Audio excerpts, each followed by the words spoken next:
Hey guys! Welcome to my vlog! My name is Jerosaline Proposas. Ayan, may share lang po ako sa inyo about Rico yan. Ayan. I'm a solid fan sa Rico yan. Since 90s. Yan, mga batang 90s dyan. Taas-taas. Kaway-kaway naman dyan yung mga solid fans ni Rico yan. Nakagaya ko. Well, yun. Tawag dito. Kasi nung namatay sa, diba, March 29, 2002. Yan. Bata pa ako noon. High school pa ako noon. Sa probinsya ako noon. Tapos, siyempre, lahat ng biruin mo, mahal na araw namatay siya. So, ibig sabihin, walang mapapanood na TV. Walang ibang mapapanood. Diba, usually, kapag mahal na araw, walang mapapanood. Bibira yung mga mapapanood sa TV. So, ibig sabihin, nakapokus lahat yung TV sa kanya nung namatay na siya. Diba? Siyempre, kung kayo naiyak din ako. Sobra, diba? Super idol ko talaga si Rico. Tapos, crush na crush ko rin siya. Tapos yun, nung time na yun, tawag dito, hanggang sa hindi ko na maintindihan, basta hindi ko na ma-explain, basta ang akin lang, memory, ang ikukwento ko po sa inyo, ang stories na memories ko, yung pumunta na lang po ako kay Rico, di ba 2002 siya namatay. Tapos nung pumunta ako kay Rico, birthday niya ng March 14, 2014 ako pumunta doon kay Rico. Pupunta ako sa puntod ni Rico during the important get together. Just like birthday niya, tapos date anniversary niya, doon lang ako pumupunta. Pag may pamasahe ako, pag may wala akong pamasahe, excuse me, pinagtitirik ko na lang siya ng kandila dito sa bahay. Tapos ikikwento ko sa inyo nung pumunta ko doon ng March 14, 2014. Sinilibrate namin yung 39 birthday ni Rico. Medyo matagal-tagal na rin kasi ako hindi dumadalo doon. Pero kung tutuusin, malapit lang naman. I'm from Quezon City to Sucat. Kung tutuusin, anytime pwede ko siya puntahan, diba? Kasi, siyempre mahirap ang buhay ngayon. Nanginayang din ako sa pamasahe. Siyempre, yung pamasahe ko, instead na pamasahe ko, ibibili ko na lang ng bigas. Pwede ko naman ipagdasal dito sa bahay, diba? Pero pupunta naman talaga ako doon. November 1, mga ganyan. Kasi, tapos, pinagtitirik ko siya ng candle. Tapos, yun. Tapos, nung pumunta ako ng March 14, doon ko nakilala. 2014, doon ko nakilala si Mang Geraldine. Tapos, yung ex-first girlfriend niya si Mang Tricia.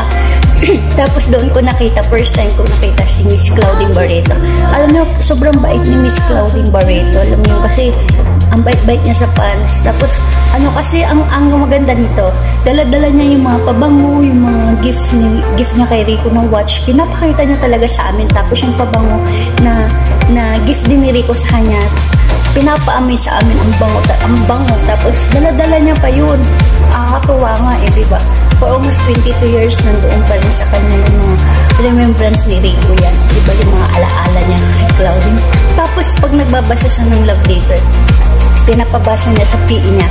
Tapos, naririnig namin. Tapos, kami kinikilig kayo. Mga pads na, nandiyan kami mga RYCB fans, mga solid fans. Tapos, andyan siya nakaupo. Tapos, pinapabasa. Tapos, yung nakikinig lang kami. Tapos, yung kinikilig kami. Tapos, one time, sabi ko, gusto ko magpa-picture dito sa punto dili. Dito sa, gusto ko sa taas. Ayoko sa sabi ko, picturean niyo ako. Sabi ko, yung memories ko doon. Tapos, ang kinakagulat ko, nagtataka ako, sabi ko, gumagalo yung upuan. Parang ginuguyod niya, parang parang bumubot. Ala, yung upuan, nalaglag ako. Siguro kasi during that time, birthday ni Rico, siguro sabi niya, baka malaglag ako, sabi niya, be careful, siguro gano'n yung niya, kasi talaga yung upuan, umuusog ng gano'n, tapos sigawan kami, si Rico. Ayun, parang napipil namin, siyempre, diba? Yung parang yung spirit niya, yung parang niya, mapipil mo talaga. Tapos ang pinagtataka namin, diba? Tapos group kami, sino magpipicture sa atin? Tapos nagtaka nakita ko yung picture ng camera ko. Nagpa-flash mag-isa, nag-click siya, pero nagka-flash siya, wala namang nag-click. Siguro sabi ko, wala rin si Rico yun. Tuwa-tuwa ako, masaya-saya na. Kasi birthday niya that time. Kasi, siyempre, masaya siguro yung magsaya si Rico kasi marami dumadala ng pan sa kanya. So, yun lang, share ko lang. Tapos one day, after nun, diba? After ng 2014, 2015, dumalo ulit ako ng November 1, 2015. Tapos, at 2 p.m., that time, wala na yung family ni Rico. Wala na yung family ni Rico. Kasama ko yung pamangkin na asawa ko. Tapos, dumalaw ako doon. Ako na lang wala nang tao. Wala nang tao. Tapos, tapos mayroon nakashade ako nung, tapos yung shade umuusog ng ganun. Sabi ko lang, biglang nalalaglag. Tapos naalala ko, bumili ako ng flowers dyan sa Munoz, worth 30 pesos lang yun. Simple lang siya pero maganda, white. Tapos ang ginawa ko, para mabango, nilagyan ko siya ng perfume. Tapos in-spray siya, tapos saka ko siya inalay. Tapos after ko inalay ko yun sa kanya. Tapos tapos nagdarasal ako dyan, nagpipikit ako. May naramdaman akong, dito sa balikat ko, parang may umawak ko. Alamig.